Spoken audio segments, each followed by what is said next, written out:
In the tracking examples we've seen so far in this chapter, After Effects has done just an absolutely amazing job at getting a good track. But unfortunately, that's not really the case all the time.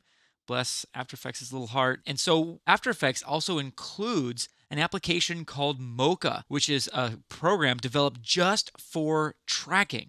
And it's capable of achieving a much better track than After Effects. And it works a little bit differently. So I wanted to show that to you here. I've launched Mocha. I'm going to go ahead and click Start here on this welcome screen. And then I'm going to go to File, New Project to create a new project. At the top, Import Clip to track. I'm going to select Choose. And then I'm going to navigate to the video folder inside the media folder inside the exercise files. And I'm going to select the same Cool Bird clip that we used before. I'm going to go ahead and click Open. Once you've imported this clip, we get information about the project. We can name it here. We get options, a frame range. We get advanced settings here as well. So you basically want to make sure that your settings here match the settings from the original footage.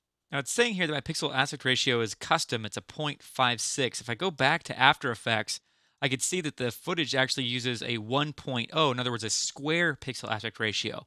So I'm going to go to this pixel aspect ratio drop down inside Mocha, and I'm going to search for a square pixel aspect ratio. I'm not really seeing that, so let's go ahead and just select this and just type 1.0 and tab away from that. And we'll go ahead and click OK, and I'll go ahead and click Yes here. So here we have the same footage as before with the bird. Here is the timeline in Mocha. So we could click here with our current time indicator, and we could click and drag and move this back. And what I'm going to do is we don't track with points in Mocha, and that's one of its benefits because with points, they get obscured easily and they're often difficult to track because of the differences in noise and pixels. And so Mocha actually tracks areas. So I'm going to go ahead and click this X area right here. It's the X-spline layer tool in the top of the toolbar here in Mocha. And I'm going to select the same area that I used for the bird that I only mentioned last time, but this time we'll actually see it in play. I'm going to click here once, let go, click and let go, click and let go, click and let go, and then I'm going to right click to end my spline here.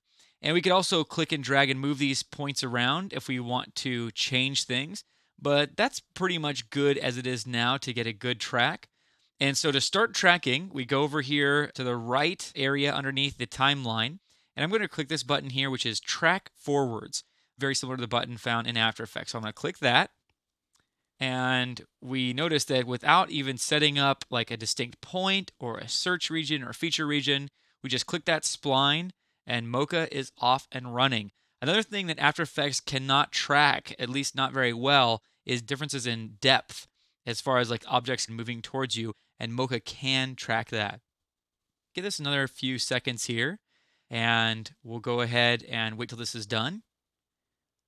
Okay, so Mocha has finished tracking, and if I scrub this backwards, you could see that, again, we're not getting any drift here, so Mocha knew what was going on, and it followed this crazy random area throughout the entire shot, which is very cool.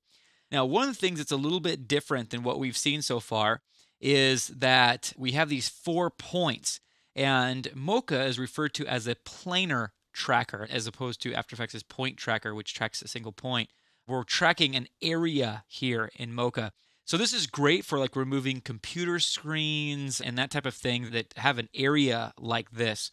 However, in this case, when we export this to After Effects, it's actually going to export this as an area like this. We're going to get a little bit different results, we predict. So let's go over here to Export Data, and I'm going to click on Export Tracking Data. Go ahead and click this and change the format to After Effects' transform data. We'll go ahead and click that and go ahead and copy it to the clipboard. Next, I'm going to go back to After Effects in our project here. I'm going to select our text, and then because it's copied to the clipboard, I'm simply going to select the layer and press Command V or Control V on the PC to paste this tracking data. And it moves it off the screen a little bit. That's okay. Let's go ahead and press A for anchor point and Shift P for position. Now you'll notice that anchor point and position have keyframes throughout the entire animation on every frame, as opposed to After Effects tracking data, which only uses position.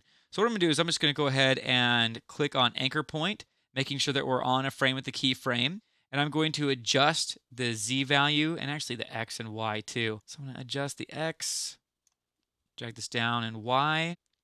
And just get that to where we like it. And let's go ahead and move it forward at Z space. And we could preview this. And it looks great. We're even getting a little bit more jerkiness. It's almost like following things a little bit more closely here. So we're almost getting some dimensional movement as well. So pretty cool track. We don't have to preview this entire thing, but let's back up and see what we have so far. Looks pretty good. So again, the same type of results as we saw with After Effects' tracker, but it was a little bit easier with Mocha, and there's just a lot more power there as well.